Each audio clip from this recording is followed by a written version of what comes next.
बड़े बड़े सीईओज को मैंने पूछा, मल्टीनेशनल कंपनीज के सीईओज को, कि the person to whom you are paying more than 10 crore rupees per annum in salary, what do you ask them in their interviews? तो एक बड़े मल्टीनेशनल कंपनी के सीईओ ने मुझे पूछा था कि Swami this is the first time I am asked this, कभी हमने ये नहीं सोचा था। मैंने बोला कि क्योंकि कई एग्जीक्यूटिव्स हैं, उनकी एनुअल तनख्वाह है 50 करोड़ 100 करोड़। मैं जागृत अवस्था में बोल रहा हूँ। ये बहुत बड़ी सॉफ्टवेयर बनाने वाली कंपनी है, ऑरेकल कंपनी है। आप नेट पे जाके ऑरेकल खोलना, एलिसन नाम डालना और उनकी तनख्वाह आप देखना। पिछले 5 साल की उनकी एवरेज तनख्वाह है $400 million per year. Silence. $400 million, $1 million मतलब 65 करोड़ गिन लो, चलो राउंड फिगर 70 करोड़ गिन लो। $1 million is $10 lakh is 7 crore rupees. So 400 million is 2800 crore rupees per annum salary. अब देख लेना, मैं नाम देता हूं, Allison, ELLISON, he is the CEO of Oracle। अब नाम देख लेना। अभी परसों ही आपने सुना होगा सुंदर पिचाई का, गूगल के सीईओ, पर डे की सैलरी 3.5 करोड़। परसों ही न्यूज थे, हाँ 2 दिन पहले न्यूज थे। लास्ट ईयर फाइनेंशियल ईयर की पूरी सैलरी उनकी 1285 करोड़ थी। हम दिल्ली में एक फंक्शन में साथ में थे, मंच पे बैठे थे। मैंने उनको पूछा कि दोज एग्जीक्यूटिव्स हुम यू पे मोर देन 10 करोड़ और 25 करोड़, उनको इंटरव्यू में आप पूछते क्या हो? क्योंकि उनके पास डिग्रीज तो एक्स्ट्रा ऑर्डिनरी है। He is a double MBA from LSE और हार्वर्ड। एकेडमिक्स तो पूछना नहीं है। इतनी बड़ी तनख्वाह देते हो तो वो 10-15 साल का अनुभव तो है उसको।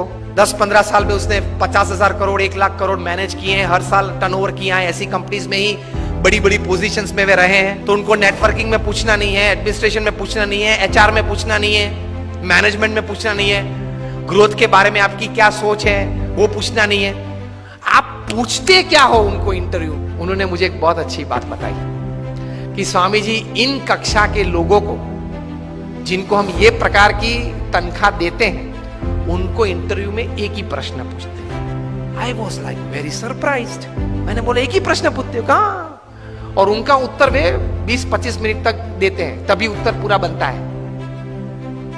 That was more surprising. I said what do you ask? He said, हम एक ही प्रश्न पूछते और ये पूछते हैं, describe a big failure in your life and how did you handle it. प्रश्न क्या पूछते हैं इन कक्षा के लोगों को? Describe a big failure in your life. आपके परफॉर्मेंस के बारे में हमें कुछ पूछना नहीं है कि मैं पहली कंपनी में था, वहां 200% सेल बढ़ा दिया, दूसरी कंपनी में था, वहां 500% ग्रोथ कर दिया। वो हमें नहीं सुनना है। वो था आप लोग सब जो यहां बैठे हो, जो इंटरव्यू वाले देने आए हो, जिनको हम ये तनख्वाह देने वाले, सबके पास ऐसी परफॉर्मेंस स्टोरीज है, ये कॉमन है, ये हमको नहीं पूछना है।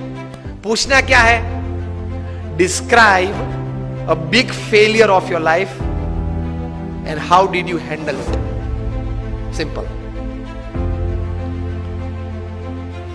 परफॉर्मेंस से आपका कैलिबर का टेस्टिंग नहीं होता। वो तो किसी को भी चांस मिल जाता है, प्लेटफॉर्म मिल जाता है तो कूद लेता है। How did you handle failure? How did you handle a setback? How did you handle a fall in your life? That is important. क्योंकि अब रूटीन में जब हमारी अगर हमने आपको हायर कर लिया, रूटीन में हमारी कंपनी चलती होगी, तो आप तो अच्छा परफॉर्मेंस दिखाई नहीं वाले हो। लेकिन कंपनी में अगर बड़ी आफत आ गई तो आप क्या करोगे वो बताओ। बाकी तो आपकी जगह और कोई भी ये कंपनी चला लेगा। Isn't it a very important question? उसमें वो मल्टीनेशनल कंपनी के सीईओ ने मुझे बताया कि स्वामी, इसके उत्तर में उसको 20-25 मिनट हम देते हैं और उसमें भी हम ये जांच करते हैं कि किस प्रकार के विचार और प्रैक्टिसेस उसने अप्लाई किए, वो साइड में रखते हैं। किस प्रकार के एटीट्यूड्स उसने उस वक्त रखे, उस पे हम गौर रखते हैं। What we see in his answer is not what he thought during failure, not practicals what he applied to come out of that failure. What we see is what type of attitude he kept when he was a failure, when he met failure in his life. तो महान लोग ये परिस्थिति में इस प्रकार के attitude रखते हैं। तो इसमें ये बात आती है गम खाने की। ये बहुत बड़ा विचार जो प्रमुख स्वामी महाराज ने दिए, उसमें कई प्रकार के ऐसे अर्थ आ जाते हैं। That is the greatness of life. How do you handle failures? Failure handle में सिर्फ आपका एटीट्यूड, एक ही शस्त्र आपके पास रहता है। हां, ऐसी परिस्थितियां जीवन में आएगी जब आपके मोबाइल नंबर में 400 फोन होंगे, किसको फोन करूं वो तकलीफ में आ जाएंगे आप। Even if you are the Sahara of thousands of homes, when you are lying बेसहारा in Tihar for 4 years, किसको फोन करूं? उनके मन में भी दिक्कत होगी ना कि अभी 4 साल से 10,000 करोड़ के रुपए के व्यक्ति तिहाड़ में हैं, किसको फोन करते होंगे वो? मोबाइल में तो होंगे 1000 से ज्यादा नंबर।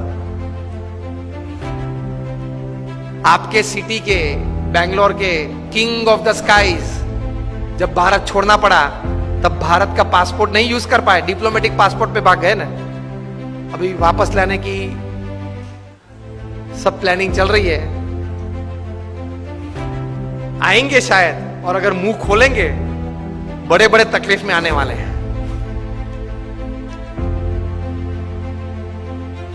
तो फेलियर्स जब आते हैं तब एटीट्यूड्स किस प्रकार का रखते हैं, that is very important in life. Blame game चालू हो जाती है। तो ये व्यक्तिगत जीवन में है। तीसरा एक बात कार्य दृष्टि से कि कर्म करना हमारा अधिकार है, फल पे हमारा अधिकार नहीं है।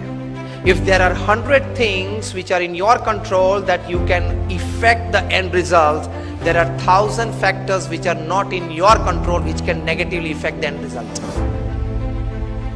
यस और नो? आपने बड़ा अच्छा धंधा चालू कर दिया लेकिन गवर्नमेंट की पॉलिसी बदल गई तो? आपने स्टैंड का धंधा चालू कर दिया और गवर्नमेंट ने कैप रख दी, क्या करेंगे? रख दी है, और कहीं कैप्स आने वाली है। मतलब there are thousands of factors which are not in your control which can actually effect the end result. इसलिए श्रीमद् भगवत गीता में भगवान श्री कृष्ण ने लिखा है कि you do your job in the best knowledge and the best practices that you have, and result Lord Krishna says I will decide. आपके पूर्व के जो कर्म हैं, आपने जिस भावना से वो कर्म किया है, जिस स्वार्थ से वो कर्म किया है, जिस एक दोनों को धक्का मार के आगे निकल गए हो, वो सब भी गिनती में तो लेना पड़ेगा ना। वो सब वो हिसाब से फाइनल रिजल्ट आता है। अगर ये बात को समझ ले तो आप कभी डिप्रेशन में नहीं आओगे, कभी स्लीपिंग पिल की आपको जरूरत नहीं पड़ेगी।